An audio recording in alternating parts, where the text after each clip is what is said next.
Hi Not Board Gamers and welcome back to Not Board Gaming. I'm your host, I'm Mark. Now in today's episode we're going to be doing something a little bit different. Whilst it's not an unboxing, because I received the game and kind of unboxed it yesterday, I'm going to do a detailed component overview of Resident Evil 3, the board game, from Steamforged Games. And why? Why am I doing a detailed component overview? Well, I know that when Resident Evil 2 was launched and when it was received by backers and went to retail, yeah, plenty of people liked the game, but there were some issues over the components themselves. There were some issues with the quality of the minis, and certainly the biggest bugbear, I think, for many people was just how dark the tiles were. So I backed Resident Evil 3 last year. It's literally just in the process of being delivered to backers as we speak. I know many people still haven't got their copy. My copy arrived yesterday, and I got the kind of the STARS, so almost a basic bundle, which is the base game, which is this particular expansion here, which is called The Last Escape, and then there were some Kickstarter exclusive minis. Now, I've already put those within the base game itself. So my intention today is to go through kind of have a detailed look at the components that you get in the Kickstarter version of Resident Evil 3, the board game, and just see whether it answers any of the issues that they had with Resident Evil 2. Now, this is kind of a good, a bad, and an ugly scenario because there is plenty of good in here. There's a couple of bits that maybe aren't so good, and there's one particular thing which is just almost inexcusably bad. In fact, it's kind of ruined my perception of the game just a little bit, and I'll explain a little bit more about that as we go through the components. I'll not spoil it just yet. Now, I will say, I've played the introductory scenario of the game last night, and I really bloody enjoyed it. That's only playing with about 50% of the rules, maybe 60% of the rules, and I really bloody enjoyed it. I thought it was a very, very good game. Gave me some of the feel of playing the console game. But however, getting ahead of ourselves, we'll talk about the rule book, which is very much on the good side, and the other components as we go through the box. So, join me as I take you through a detailed component overview of Resident Evil 3, the board game by Steamforged Games. Okay, so here we go. As I say, I got the kind of STARS, I backed the STARS pledge, which is the base game. There's some Kickstarter exclusives which came in a separate box, which I've put into there. There's some hero miniatures, alternate sculpts. And there's also The Last Escape as well, which is kind of a mini expansion and expands some of the game modes as well. We'll come to that in a wee while. We'll just talk about the base game itself. So as you can see from the box, it's a great box, got UV spot printing there for the Umbrella Logo Corporation. It's kind of stark, it's black, it's got a little red blood on there. I like it, I think it stands out. And there we go, Kickstarter edition from SFG, from Steamforged Games. On the back it says, Resident Evil, the board game. It was an ordinary day.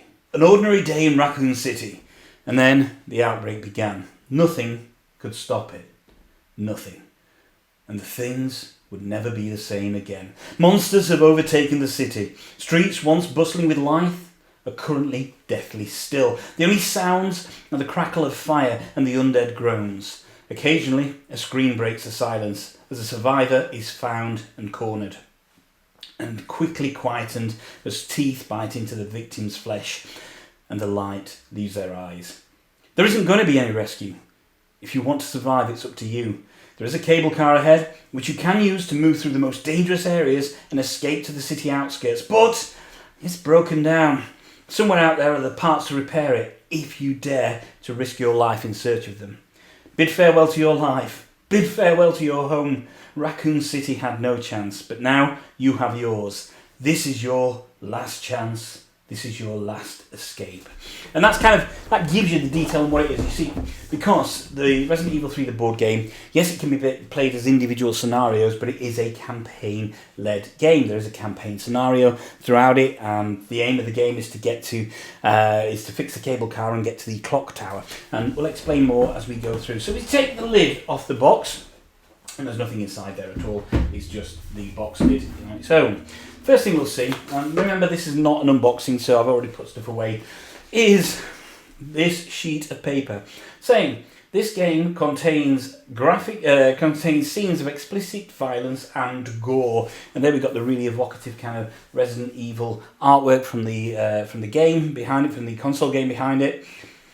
Do not throw this piece of paper away. Please, when you open your box, do not throw this piece of paper away.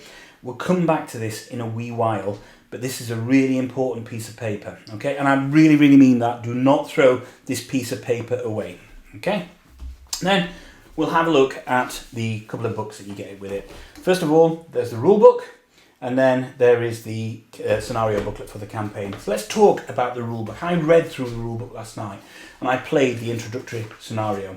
When we talk about the good, the bad, and the ugly of this game, this is very bloody good. It's one of the better rule books I've read. It really walks you through every step of what you're looking for, of how to play the game. So you've got the kind of overview and then the list of the contents. The whole rule book is about 30 pages long. Breaks down how the character profiles work, the item cards work, how the tiles work, how the enemy reference card works, how movements, range, line of sight works. Got some great artwork littered through. And as you can see, it's not massively steeped in text. It's broken up with some great graphics and some infographics, etc. Takes you through kind of the player turns with the actions you can take, move, open or close a door, search, trade, use item, attack. Then there's a reaction phase as well. Then there's out of sequence actions, the basic attack to the bad guys, and also the tensions phase also. And it really does take you through it. And then greatly what it does, which is a really good idea, and I wish more games did this, is it gives you an introductory scenario. It's not using the full rules of the game, maybe 60% of the rules of the game, but it allows you to play what you've learned so far in this relatively straightforward scenario where you just got to get to the kind of exit tile down here, your characters are going to start here, and you play through. You maybe avoid or beat some of the zombies, you get some items, and you make it through to the end. Straightforward, simple to learn, gets you used to the flow of the game. Absolutely cracking idea. I think it's just the best way forward there, definitely. And then what it does is it gives you additional game rules. Look at that. There we go. Fantastic artwork. Gives you additional game rules, goes more in depth about everything, starts to talk about things like exploration tiles and how and what happens with exploration tiles. Let me just go back to those because that is kind of key and important in the main game itself. As you can see, everything there is green, but here we have the tiles and encounters and the additional kind of tiles. So what happens when you go into a tile that's red, when one's yellow, when one's green, you know, what dice do you roll to kind of combat those encounters. Then we have the city danger level, so there's going to be a dashboard included as well. And on the dashboard you're going to lay out your various cards because you're going to create a branching narrative in the campaign. You can play different ways through the scenarios depending on how you played the previous scenario, and also then kind of what items you've uncovered. And there's the map of Raccoon City, so it's all really good and engrossing. Then it goes through more in depth about setting up, choosing scenarios and setting up, creating the ascension deck which is different for each round. You don't automatically end the game if you fail a scenario. You can continue the campaign. Of course, it's not going to be as good as completing the scenario, but you know, it wants you to play through this campaign and get as far as you can in the campaign. There we go. Details on advancing the campaign. All about the tension deck and how it acts as a timer in the main part. Narrative events to kind of drive the story forward. How you battle the bosses then, so there are two bosses in the base game. We have Nemesis and we have the Gravedigger, and then we've also got alternate play modes here. There's an easy mode, a solo play mode, and yes, you can play it true solo with one character. There's some scaling that you will do in terms of kind of enemy points and enemy health, etc. Then there's also a standalone mode. So as I say, it is a campaign game, but it allows you to play it on each scenario on a standalone basis. I think the rulebook is bloody excellent. I love reading rulebooks. It's one of the key things I look for when I get a game. Is I don't generally learn from how to play videos. I read this and it made perfect sense to me. I think it really does a fantastic job of walking you through the rules. The next thing you've got is the scenario booklet. So as you play through the campaign, you're going to play through a number of these scenarios. And as you can see, there are quite a few. And each one is going to set up the map tiles ever so differently. It's going to have different baddies spawning. Maybe, you know, you've got the Nemesis on some of these. Who knows? But there are plenty of campaign scenarios to go through. Because as I say, you've got this branching narrative. And there we go. We've got a little campaign tracker on the back of the book itself. So both those books are really good. That's really part of the very good on it. That piece of paper, we'll come to that later. It's a major concern for me. But let's have a look at the components now then. So the much vaunted game trays are included in the game. And they are great. I mean, let's face it, game trays are fantastic. When you think of games like Dwellings of Eldvale or Trickerion, then game trays really help you store your components and your pieces. and they work very well for Resident Evil 3, the board game, except for, and this is a bad bit, nothing wrong with the game trays at all. The bad bit is there's nothing to tell you where to put things. You've got to work out how you're going to pack this yourself. And I don't get this. I really don't get this because, of course, when the game trays were being designed for Steamforged Games, I can only assume that, game trays came up with a diagram on where things go and how things should be. Surely that would not have cost anything for Steamforged to put that in as a leaflet or stick it in as a page in the book or a diagram on the back of something inside the box, somewhere, something, just to let you know how you're going to pack away your game trays. It frustrates me when things like that happen. It's such a simple thing that publishers sometimes don't do, and it means a world of difference to us as backers. Okay, so minor gripe over there. That's a little bit of the bad there, if you like, but the game trays themselves are great. So I kind of worked out myself where things need to go. I'll just put those there. So as you can see, we've got various tokens and tiles. Down here we have kind of typewriter ribbons. Of course, if you played the game, you know what typewriter ribbons do. We have these Rising Fear and T-Virus tokens, which are nice and chunky. And the cardstock is really, really good for these. We have these stairwells here. Then underneath the stairwells, what I've got is some other tokens, such as this exit token. There are campaign objective tokens, etc. Over here, we have some fire tokens, because fire is going to come out and spread in the game at some point. We have your health trackers down here. Here are your various, these dictate, I mentioned kind of the tiles of various colours. These dictate what colour the tiles are when you lay them out for scenarios. So green is easy, yellow is medium, red is means that something bad is probably going to happen. Then you've also got these item objective tiles here as well, markers. So you put these on the board. When you get on them, land on them, you can search them and you can get whatever item cards are behind you. Then we have door tokens. So one of the key things in with Resident Evil 2 was, I think, the ability to see things, and a bugbear with door tokens. So let me show you this particular door token here. So what we have is a door token that shows you the door shut. There. Let me show you the door open. That shows you the door open. Shut. Open. Again, a bit of a bad thing. As a design choice, I think that's pretty awful, to tell you the truth. I find it a little bit, again, inexcusable that the fact that they couldn't just make these not so imperceptibly ridiculous to look at as to whether a door is open or not. Here's another one. So there are varying styles in there. There's shut, there's open. So that one shows up a little bit more. But yeah, I think there are 3 or 4 different designs for these door tokens, and why they couldn't just do them a little bit better to define what is shut or what is open is a little bit beyond me. Because, it's okay when you're playing solo, controlling a number of characters or playing on your own. You're going to know which doors you've come through. If you're playing with other people, you've really got to study the board to find out which doors are open, which doors are closed, and it's just a bit of a bind. You shouldn't really have to do that. There should be a better way of doing that. They haven't really massively learned their lessons from Resident Evil 2.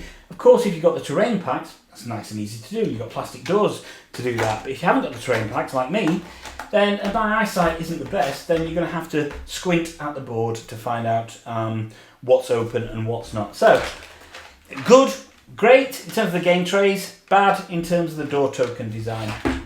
Okay, let's go down and have a look at the minis. Now, I would say this has got some of the Kickstarter exclusive minis in here. So there are 2 trays of minis. And then there's a couple of, I think there's 3 other minis in the main box itself. So here we go. We can see a couple of trays of minis here. And again, these trays are good. I put these tokens in here because I just wanted to store these tokens, but I think these spaces are actually for other bad minis that maybe you got in if you upgraded your pledge. So let's start a look at the 3 various zombies type minis. So we'll look at this zombie first. Now I know that miniature quality in Resident Evil 2 may have been a bit of an issue, and I'm going to say, whilst not being the best minis in the world and the quality on them, I think these are pretty bloody good. They're detailed enough. This one is obviously some kind of male zombie. Let's have a look at this one here. Here's another male zombie, and we've got his arm missing. They've all got their arm missings on this particular type here, and there we go. As you can see, the detailing is not terrible it's okay. It doesn't look like printed off a home 3D printer. And finally, we have a female zombie. Well done for representation there. And there we go, shuffling through. You can tell it's female because they put her in a skirt, of course. Female zombie shuffling through. And again, the miniature quality is pretty good on that. I think it's not too bad. So I've only seen pictures of the minis in Resident Evil 2. And I know some of them did look like they were done on a 3D printer at home, but I think those are pretty good miniature qualities. Now, I'd say in here I've got the main characters and I've got some alternate sculpts for them. So let's have a look at some of these. And I know this is an alternate sculpt, and here we can see one of the heroes there, and he's got the big kind of rocket blaster there. Look at that. That's fantastic. He's going to shoot big rockets out of that at these zombies. But again, I think that the detailing is okay on these. If you like painting, I think you've got a decent amount to go at. Let's have a look. Who else could we see? Let's see. I don't know who this is. I'm sorry, it's a long time since I played the console game, but as you can see, the detailing is okay on these. There is enough to go at to create nice textured minis. So if you were concerned about the minis, whilst I say these may not be the best minis in the world, I think that they are pretty good in terms of the quality on there. There doesn't seem to be any flashing in terms of where the mould has gone through. There we go, it's somebody with a knife. I think some of the features are a little bit kind of, not blurry, but just soft if you like. But overall, you put these to the miniatures in a game like, next to the miniatures in a game like Gloomhaven, and they wipe the floor with Gloomhaven. I really don't like the Gloomhaven miniatures in any way, shape or form. And I've seen them painted, and I've yet to see a Gloomhaven miniature well painted. I've seen people that can paint them, and still I've yet to see a decent Gloomhaven miniature painted. So here we go. Here's one of the creatures. Now, the designs on these are a little bit generic for me, and that's nothing to do with a board game, obviously. That's down to do with the video game. But as you can see, again, you've got enough detail on there that if you enjoy painting, then you are going to have a blast painting these guys. Me, I've got way too many miniatures to paint. I play Kingdom Death Monster. I've got miniatures to paint for life there. Here we go. Here's another kind of creature here. So these are all the base game creatures. I'm sorry, I don't know the names of them. But you can see, it's okay. The miniature quality is good. If you had any concerns at all, hopefully by watching this video, you're a little bit allayed by them. Your concerns are a little bit allayed. You're not going to have premium quality miniatures, but you're certainly going to have decent miniatures. Here we go. Some of the zombie dogs that you can have as well there. Excellent. So as you can see, you get 15 zombies, then you get some various bad guys. You're going to get your main heroes. Then if you've got the Kickstarter, you're going to get some alternate sculpts there for them. And also, in the Last Escape expansion, there are even further characters and upgraded or advanced characters, if you like, for your heroes. On the side of the box, it's literally all the names of the people that backed the Kickstarter. My name's on there. I found it. Right. So then we go into the storage solution inside the box itself. So you can see here, just show you this, you've got this kind of on an angle here where you store your cards. When I first saw it, I was like, nah, is that okay? In reality, it works fine. Yeah, and there's plenty of space there for sleeve cards also. So let's start here. This is the tension deck, and the cardstock quality it's okay. It's not the best in the world. It's not the thickest. It doesn't need to be any thicker. If you sleeve your cards, then that's fine. So in here is your tension deck, and each turn that your players do, they're going to draw a tension card from a crafted tension deck. Green ones are all clear in the main. And then it gets orange and red as well, which are obviously worse. Now, if we look at these, say we look at Lurching Gate, it tells you what happens there. So during the next player's turn, all enemies move one extra square. And then we've also got this symbol here because, as I'll show you in a bit, there's a city danger level. And if it reaches a certain level where that symbol is active, then you would also do that as well. Then down here on all of the cards, you have these symbols down here, and there are different ones on cards. They're to trigger special moves if you're fighting an enemy that has special moves. If it has special moves and that symbol matches the one on their card, then they will do their special moves. So that's kind of some real kind of double use cards there. Here we have the narrative deck. So this kind of drives the story along here, and as you can see, it's kind of a nice what's it called, reversed image on there of the creature, and then these kind of drive the story along, and that will dictate kind of where you're going to go in your next scenario. Here we have some more narrative cards there. And then we have the bad guy cards. So here we go. So these are all the baddies in the game. You've got the zombie, you've got the disease zombie, you've got the drain Deimos, zombie dog, Nemesis Stage 1, Nemesis Stage 1 and Nemesis Stage 1. There are 3 different Nemesis Stage 1 cards because depending on where you are in the game and what you've triggered, then that will trigger the particular Nemesis 1 stage. There we go, there's a special rules card. So we just break these cards down a little bit. Here is your threat level. And some monsters have higher threat levels. That dictates who goes first. That's how far they can move, so that can move 1 tile. That's its health, 1. That's its range there, and you can see that's got a range of 0, so it has to be on your square to attack you, and that way it will deal 1 damage there. We go on to kind of the drain Deimos here. So that's got a threat level of 3, so that would go first if it was on same square as other zombies. It would move 2. It has a health of 3. There's its basic moves there, so it has a range of 1, so it can be 1 square away. It's going to issue 1 damage. It's got some special stuff there as well. This enemy ignores fire tokens when moving and determining line of sight. You can't shoot through fire. You can't shoot through fire. This enemy does not suffer damage from fire tokens. And then down here, as you can see, there's a tiny little symbol there. Remember those symbols that I showed you on these cards down at the bottom there? If this creature was being activated, and on the last tension card, that symbol was there, it would do the special attack. So that's how those work. So there we go. They're the ones in the base game. Then we also have the 2 boss monster decks here. So we've got the Gravedigger and we've got the Nemesis Stage 2. So these, when you get to the bosses, there are only 2 boss monsters in the base game. When you get to the bosses, Nemesis Stage 2 and the Gravedigger, you're going to use these decks to dictate how you battle them. So that's kind of good as well. It changes the kind of play of the game. Then we have our heroes. So again, in the base game, we've got the 4 heroes. We have Jill Valentine, we have Mikhail Victor, we have Nikolai Genovaev, and Carlos Oliveira.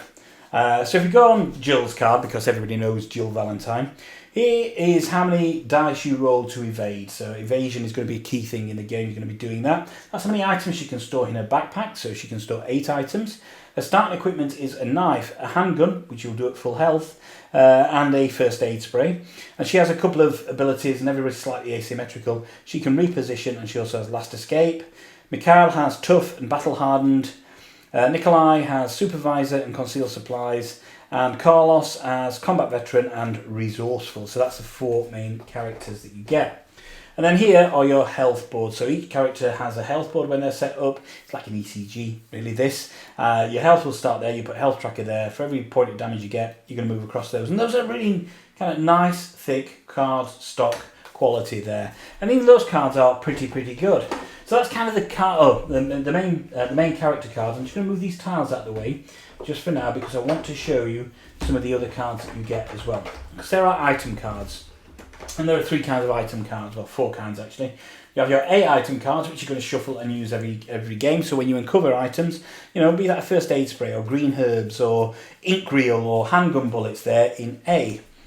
Your B item cards are going to be bespoke to whichever scenario you're playing, and it will tell you again how to build your deck in the scenario for these B item cards. And these will give you like an eagle gun, or maybe some lighter fluid, or maybe a backdoor key because there are certain locked doors that are going to be in the game. Western custom M37 parts, so you can build a gun there. And then finally, we have these C item cards, which are these here, and these are, I believe, scenario specific. So depending on which of these you get, will definitely dictate where you go for your next scenario. And you need some of these to kind of complete scenarios.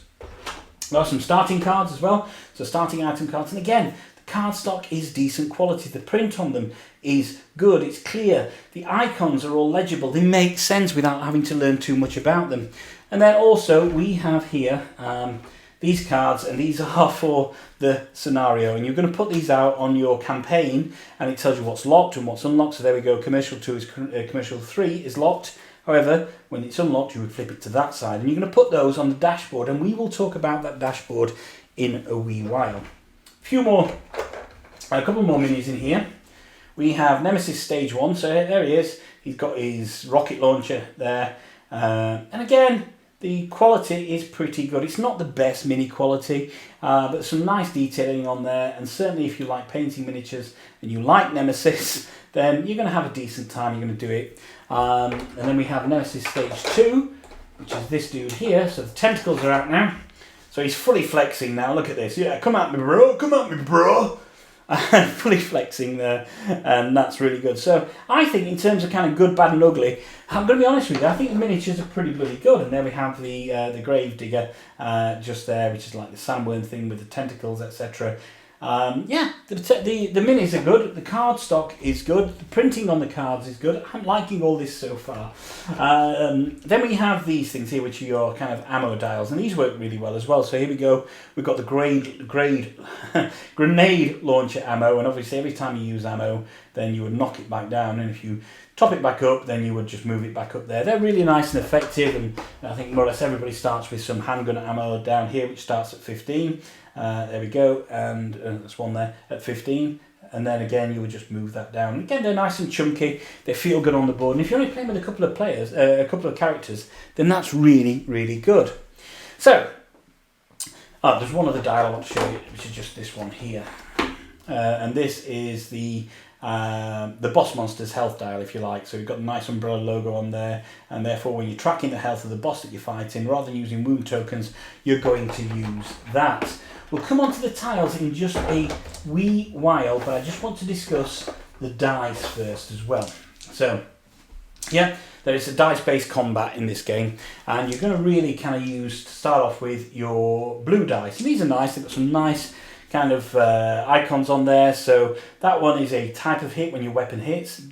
On the handgun, it's going to push baddies away. That is going to actually deal damage, and then the others are evasion symbols. So that's kind of the smallest one is going to work on the smallest base creatures. If you roll that, you can evade kind of the middle base creatures and the smaller ones. And if you roll that, you can evade most creatures. So you're going to start off with those. Then at some point you may upgrade and get access to some red die as well. And we have an additional symbol on there, but also on the red die, tellingly, there's also a blank. The final die, you're going to roll this when you go into tiles of specific colours to find out what happens. And we have this rather unexceptional looking D6 here. The only thing that's nice on it is on the face of the one, there's the umbrella symbol, Umbrella Corporation symbol. So that's nice, that's good. I kind of wish they'd have done something a little bit more on this though. It could have had blood spatters on it, could have been slightly more thematic. It just feels a little bit bland. That's kind of a little bit bad. It's not the worst thing in the world, of course it's not.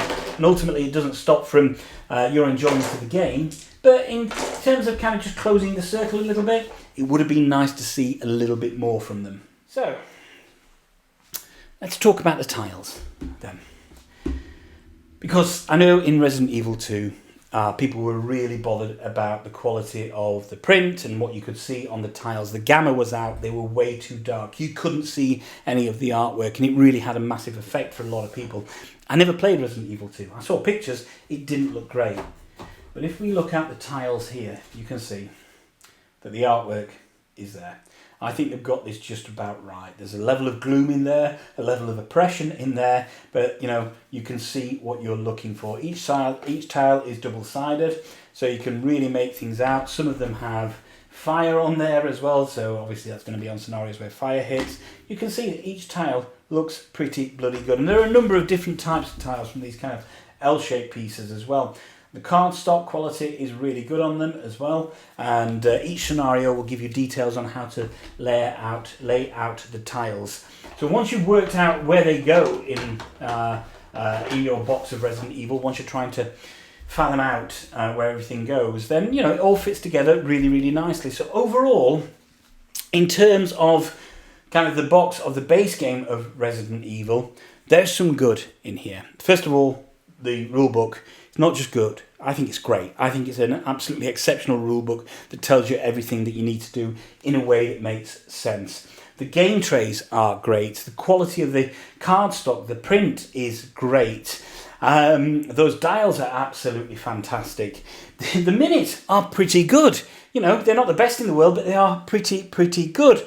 When we start moving into kind of what could be considered the bad, Yeah, it's a minor thing, but just this, I know it's got the umbrella face on there, but could have done something more with that dice. The fact that there's no way to tell you how to pack the game trays is an annoyance, and it's a little bit bad. Those door tokens are pretty bad though as well, and as I say, if you've got any issues with your site, then that can be a bit problematic, and certainly if you're playing with others who are opening doors and you don't know they have, you've really got to squint at the board. Let's talk about the ugly. Let's talk about something that, to my mind, is Steamforged snatching defeat from the jaws of victory. I mean, you know, I can forgive almost everything else in the game, but if you notice, one thing I've been going through this is there's a dashboard that you use for the campaign. Remember this piece of paper that I told you not to throw away? It's because this piece of paper is your dashboard. A piece of paper, not cardboard, a flimsy piece of paper that's going to get ripped. It's going to get creased. It's going to get stains on it. It's going to get greased. It's going to get wet. It's going to get oh God, whatever. It's just, I don't understand the mentality of somebody at Steamforged Games who thought, hey, this is a great idea. Why don't we put this dashboard on a piece of paper? You're going to put all those cards that I spoke about earlier in terms of the various kind of scenarios that you want to unlock and find out where they're unlocked. You're going to put these on here. So Commercial 3 is there, and Uptown 2 is there, and Downtown 3 is there. You're going to put those on there. You're also going to put your item cards at the side here as well. You're going to put your narrative cards and your various decks on the side there, and here as well, really importantly, you're going to track kind of the city danger level on here. So you have a token going up. And those little icons that I said on some of those tension cards, that all depends where you are on here. As you can see, that one's got the gnashing teeth, that one's got the skull and crossbows. That will activate those icons. So it's going to be a fairly bloody integral part of your Resident Evil experience. This campaign dashboard is going to be something that you use every single game you play, and they put it on a flimsy piece of paper that looks like you're just going to throw it away. I nearly threw it away. When it came in the box, that's nice, and I picked it up like this, and I thought, hold on a second, I'll just check underneath. Who in their right mind puts this on a piece of paper? I'm sorry if I'm shouting. It's unforgivable. It should not happen. We paid money, good money, for this game, and they've cheapened the entire product by sticking this dashboard on a piece of bloody paper. Steamforged Games, do better. Do better. Your backers and the people that buy your products deserve better. You've learnt so many bloody lessons from Resident Evil 2, and then what do right at the last minute is you give us this flimsy ass piece of cheap ass printed paper. I don't want to be the person that has to go and laminate this. I don't want to be the person that goes off and has to buy a printer or whatever to print this off when it's ruined. I want you to provide me with a workable, usable, frigging dashboard. And I'm sorry, Steamforged Games, that's a piece of shit. And I'm sorry if I'm really angry at that, because everything else, I can forgive a few minor things. Everything else works really, really well. I'm enjoying my time with the game so far. I just can't believe that somebody thought that was a good bloody idea. Get your head in the game, Steamforged Games. Okay, minor rant over, and as you can see, that's been a major bane of contention for me. Let's move away from the base game and on to The Last Escape. Whew, sorry, just calming down now. So, The Last Escape then. So this it came with my Kickstarter pledge, and it is an expansion in terms of it adds not only new characters but also some different modes of play in there as well. So let's talk about this little rule book. So first of all, great rule book, iconic characters on the front, Last Escape. There we go, Capcom. Nice little contents there, and then it takes you through an introduction for what it is and the game components that you get with it. So as you can see, there's loads more hero figures and enemies and cards, hero cards, and another tile that you get there as well. Tells you about the new characters and then how you activate the advanced characters as well.